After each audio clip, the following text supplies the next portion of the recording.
I guess I'll use this mic since they're both on. But anyway, good morning, everybody. How's everyone doing? Everybody doing well? Okay, let's just do a round of applause just for our day. We're just so happy to be here. And I just want to thank Dr. Law for those beautiful words that he just shared. And it's just so nice to work at a university that will take the time to discuss something like wellness and burnout, to acknowledge, like he said, what we've been through. And I just love the interpersonal connections that I'm seeing, because as an organizational behavior professor, that's something that is really dear to my heart. So as he said, I started this in January, and it's been a journey. It's been a labor of love. I put a lot of work into it, but it's something that I actually really care about. And so today, as he said, we're going to be talking about some things about how to be resilient. How many of us want to be resilient? I mean, I know I do. And we have a resilience expert here right now, Ann Grady. She's going to be our closing keynote speaker, and we'll be hearing from Valerie in just a little bit. I want to say that you see on the bottom of those slides, you see where it says hashtag SHSU Burnout and hashtag SHSU Resilience. Whenever you tweet or see something on Instagram, please tweet that and use those hashtags so we can get this information later when we collect what everyone was saying. So anyway, I look at this picture. Let's look at this picture. It's all around the room.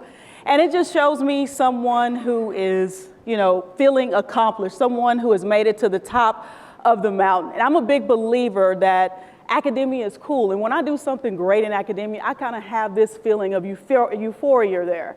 And so I would wager that most people in this room joined the workforce of academia because we think it's cool. We think it's creative. It's an opportunity to help people. It's an opportunity to help shape the future and the mind of the younger generation. So there's just something so satisfying about working for a university. And what is our motto? We know what it is. Let's say it together. I mean, and he mentioned the other universities that I have been to. I have never memorized the motto, but the motto of Sam Houston is with me all the time. And I think that really says a lot. So let's see our little cute puppy here. When we're thinking about academia, we think about, a lot of times, cool things. We think about films like Dead Poets Society. Did you guys see that? We think about the great debaters. We think about Good Will Hunting. We think about all these people who help transform lives when we think about academia. But unfortunately, there is a dark side. There's an aspect of academia that the media does not cover. It can actually be exhausting. The thing is, this building took physical labor, physical work to get this building built. But we don't do that as academics, and some people say, well, then that means that the work can't be that difficult, but that's not true. Even though you may not be doing something physically, mentally, it can be stressful. Do you not agree? So that's what we're going to be talking about today. We didn't pay a physical toll, but we do pay an emotional and social toll. So psychologically, when we're working as faculty and administrators and staff, it's something that we have to deal with and to process. So, for example, aspects of academia constantly evolve. So we have to always be thinking about the future and how to be efficient, how to be effective. How can we meet the needs of our stakeholders, students, community, leaders, so forth? How can we do that? How can we be more efficient and more effective in what we do? And of course, impactful. So I like this picture here because I am a Houstonian and I just love the color here and I just think it really pops. And so I love that it says Houston Express. But when I look at this picture, it reminds me of something that I used to hear in information technology. And he mentioned I used to be a technologist for almost 10 years, always delivering. And in some of the work that we do, we feel like we are always having to deliver something. And when we go to bed at night, we don't feel like we're done. And that's something that can weigh on us if we continue to live that way. So I know many of us as academics, we're always looking at the academic calendar, syllabi. We're, as staff members, we're doing all the work to keep everything going. And so the thing is, it can become overwhelming. And I will say that any system that is always on will fail. I want you to think about that. A therapist told me that. I'm not saying it was my therapist, but a therapist told me that anything that's always on will fail. So we have to take some downtime. So the demands of stress can lead to burnout. Stress and burnout are not the same thing. So I want us to know just up front that stressors cause stress, but stress is what I feel. So as a woman standing here before you, I have all kinds of demands on me, just like everybody in this audience. I have a husband who's here helping me. I'm a wife. My parents are here. I'm a daughter. I have 3 teenagers, and they all help me put all these tables together. And I want you all to know that these tables, these functional items, at the end of the day, please feel free to take them, because this is a day about reducing stress, and that's what those items are for. But I'm also a granddaughter. I have my dean is here. I work for him, so I have all of these expectations on me. And I'm sure I'm not the only one who has that experience. We all have so many expectations, and we feel like, how can I deliver at the level that everybody wants me to?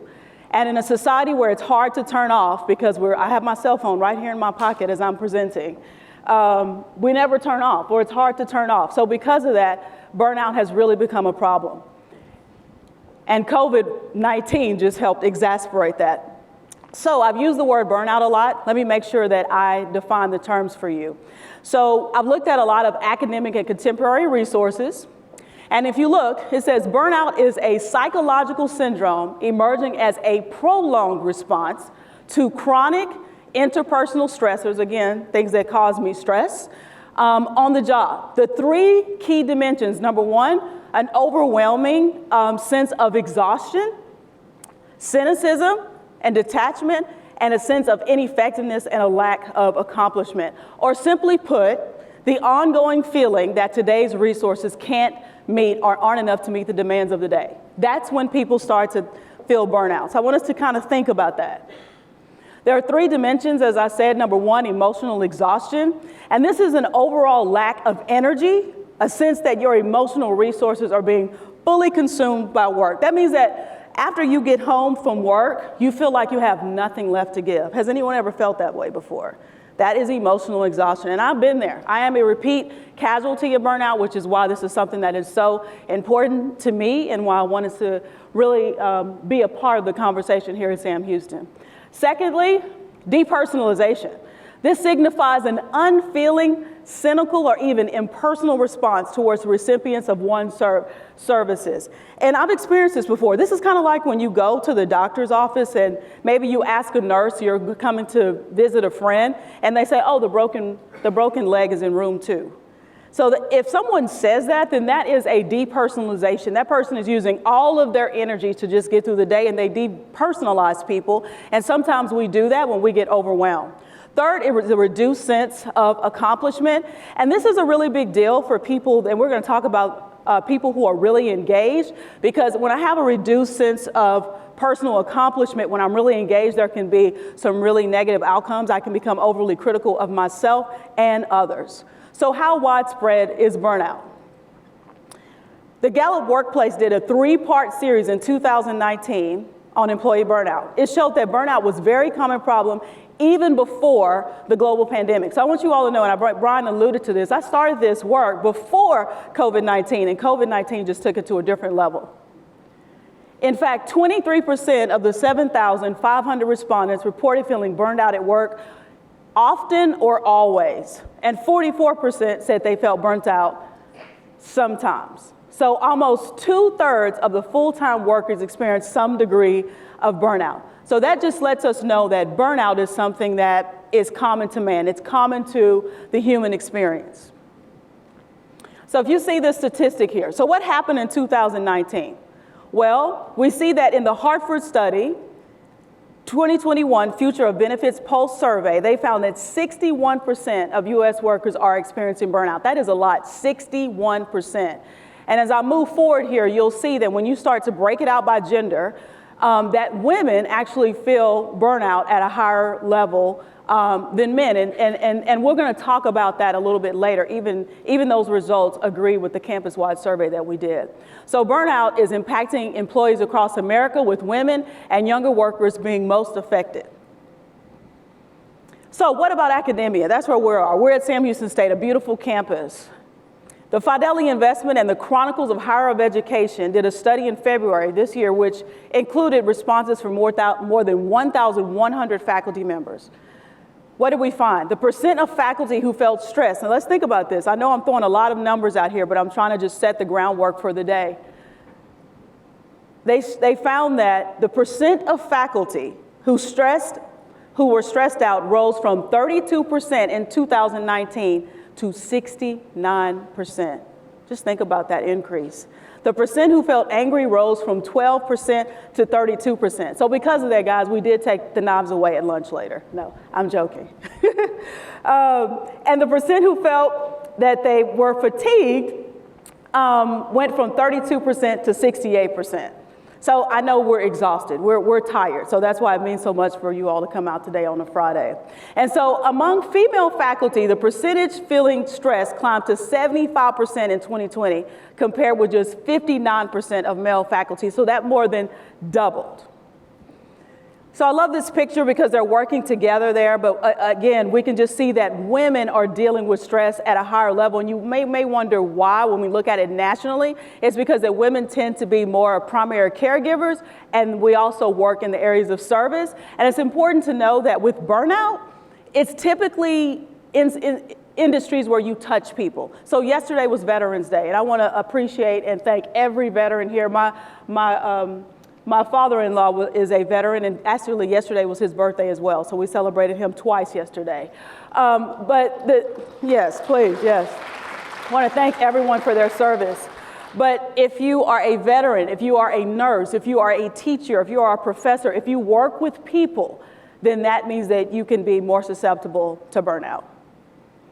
The University of Cambridge here. Interestingly, many people appear to be optimally engaged while they're burned out and considering leaving their job. And I want us to think about that. The highest turnover intentions were reported by the highly engaged, exhausted group, higher than even the unengaged group that might be commonly expected to be on the exit. So let's just think about that for a second. What this is saying is that the people who are really engaged, the people that love their job, the people that go above and beyond, those are the people that if they don't have an opportunity to feel like, number one, they're making a significant impact, or number two, they're being recognized, and that there is an end to what we're doing, those are the individuals that actually maybe really eyeing the exit and be dealing with burnout. So it's those that are really, really engaged. And this photo kind of shows how I feel sometimes. So here we are. When I first started looking at burnout in 2019, there was not a codified term for it with the World Health Organization, but now it is. And the Mayo Clinic has 3 lists of symptoms that we'll talk about. And let's just be doing some self-reflection here. Just think about if we felt something like this before. Number 1, when I'm burned out, physical illness like fatigue and high blood pressure is more common. Psychological distress, including sadness, irritability, anger. Has anyone ever been irritable before? Yeah. Might be burnout, I don't know. 3rd, increased sick days and visits to emergency rooms. So these symptoms add up and have a real world ramification. So just think about it. When we're at this table here together, which I love seeing everyone together, it may not just be you that's burned out, but the person next to you may be burned out. And that's why it's important for us to always be kind to everyone, because we don't know what people are going through and we don't know what everyone's struggles are, and it may be related to burnout. So there is a corporate cost as well. We found that in 2015, that workplace stress contribute up to 8% of the national spending on healthcare. And then if we continue on, you see that $190 billion in 2015 when we're looking at stress and the expense. And the biggest factor in these costs were high demands at work, which accounted for $48 billion in spending. And look at this, work-family conflict, all of these types of things. I remember when my husband, he has a job where he's fully remote now, but when he would work outside of the home, if he stayed late at work, his manager would be happy, but I wouldn't be happy. And the next day, if he left early, I would be happy, but his manager wasn't happy. And so it was just this work-family conflict that just continued on and on. So what are some common solutions? And we have some experts here that are going to be going over more details with us. But we've been talking about all of this, and I don't even know if I mentioned here that more than 120,000 people die each year of stress at work. Did you guys know that? So when you think about that, that's a little scary. And so you're like, Aneika, are we talking about Thanos? Are we talking about Squid Games? No, we're not talking about that. We're talking about burnout. But doing research on burnout for this talk and for my faculty administrative fellowship opened my eyes to how widespread and dangerous burnout can be. And really it falls into two categories. So you see this. I had an opportunity to go to all different kinds of headquarters like Facebook in Austin, Twitter in San Francisco, some organizations, and then also some universities at UT Austin, Brown University, Rhode Island, and Sam Houston State. Look how beautiful this building is. So we spend a lot of money on those things, but we also have to help build a person. There's only so much that game rooms and bowling alleys and deluxe lunches and all of these types of things, those are excellent, but we want to make sure that we're also undergirding people with the support they need as we move forward, and we want to make sure that they're not expensive. So just think about how if your burnout support is related to things like sabbaticals. If the budget gets hit, what do? That might be taken away. So we want to do some things, and we'll be talking about some things really, really quickly here that you can do that aren't expensive. So how do individuals try to prevent burnout? I like this picture. I love the beach. I love that she was brave enough to go to the beach with those boots on. So I think that's really cool. Given the precarious availability of help from their companies, individuals often try to come with solutions for burnout on their own. Unfortunately, sometimes we might abuse food. I know I've tried to feel better over some enchiladas. I don't know if I'm the only one. People might abuse alcohol, and sometimes we really engage in escapism. But the thing about these phones is that when you're engaging escapism to feel better, or maybe a vacation, you go on vacation and you have your phone and everybody's like, how much fun are you having? So you're taking pictures and trying to show people how much you're not working, and so vacation then becomes work. And so we don't want that, but with the Instagram and Snapchat and all of that, it can be an issue. So anyway, we want to be talking about how we can reduce burnout in a way that is efficient and accessible. So managing the burn down. So again, we found 3 parts that work that are also very little cost, and there's one thing you simply must do. I'll be mentioning that on each. So you see the heart, the light bulb, and then the weight is for the physical nature of what we'll be talking about here. So I love this picture again. They're looking at each other. They're acknowledging each other as an organizational behaviorist. I love that. Actually, one of the ways that people bully people is by ignoring them. And so just by acknowledging people, you acknowledge their humanity, you give them significance. So that's really important. And as we go through everything that we're going to in academia to meet the needs of our students or what have you, we teach the students forming, storming, norming, performing, adjoining. That's the teamwork process. And as we are building teams, and whether we're in academic affairs or the College of Business or wherever we are, I'm a part of all kinds of teams. And some of my teammates are here. Tiffany and Gina are here as well, and we do things together. And so while you're doing that, there's a cliche that says, if you want to go fast, go alone. But if you want to go far, then do what? Go together. And that's what we're trying to do. We're trying to do things together. So as a member of academic teams, divisions, and departments, it's vital to burn down barriers between you and the people that you work with. Even if you're not the manager, it's important to acknowledge good work. When someone does a good job, we should say so. Just like we want to be acknowledged when we do a good job, it's important. And we can know how people like to be acknowledged. Some people want to be acknowledged publicly in a room with others, and some people want to be acknowledged privately. And as we get to know one another, we'll have a better understanding of that. And then sometimes some divisions or academic departments, whatever, we can have little small inexpensive gift cards to where we can do things together outside of the campus, maybe go bowling or maybe go to Topgolf or something like that. So the one thing you simply must do is have regular meetings with people to decompress. This can be anywhere from like a coffee shop, a restaurant, or park, but it's important that at least once a month, now this is one of the things I'm saying that we should do. Once a month, we have to decompress, get with some people we can trust, and share. So this does require some level of vulnerability, but I think it's really important. So that's one thing that we can do to provide support. And I just love this picture of how they're supporting and encouraging one another. Burning down distractions, focus. And I've talked about that a little bit when I talked about the phones, because so many things are vying for our attention. And I have a little thing here where I talk about yes and no, because there's so many things that we're asked to do, because everybody in here is capable and brilliant. And when people see that you're capable, they'll ask you to do things. But we have to make sure that we stay focused on our values, because what happens is if you say yes to something that you really didn't want to do, that someone asked you to do, Then you may be asked to do something that you really wanted to do, but now you have to say no because you don't have the time. So it's important you want to be a team player, but it's important to say yes to the things that really, really are important to you. And we want to make sure that we have time of focus. So maybe from 3 to 5, that's your focus time. Maybe no meetings where you focus and really hone in on the work that has to be done. There's a book called Deep Work, Rules for Focused Success in a Distracted World by Cal Newport. I've read some of that book. My husband reads that book and keeps it on his office desk. And it just talks about the importance of quiet. In the world that we live in now, there's just always something going on. You always have music or sound and even I did it. I mean, you came in, there was music playing. So wherever you go, it's very difficult to have that quiet time, but that quiet time is where creativity and innovation and all these wonderful things can result. So of course, the one thing we simply must do here is maybe block off 2 hours to say, I'm going to focus time. No meetings, no emails, no text messaging. I'm going to focus. And that seems like a small thing, but it really can help you refresh and regroup. Burning down illness. I love this photo. Again, I know we have yoga available on campus, isn't that right? And so when you look at this photo of someone relaxing in the sunset or in the sunrise, I think it's wonderful.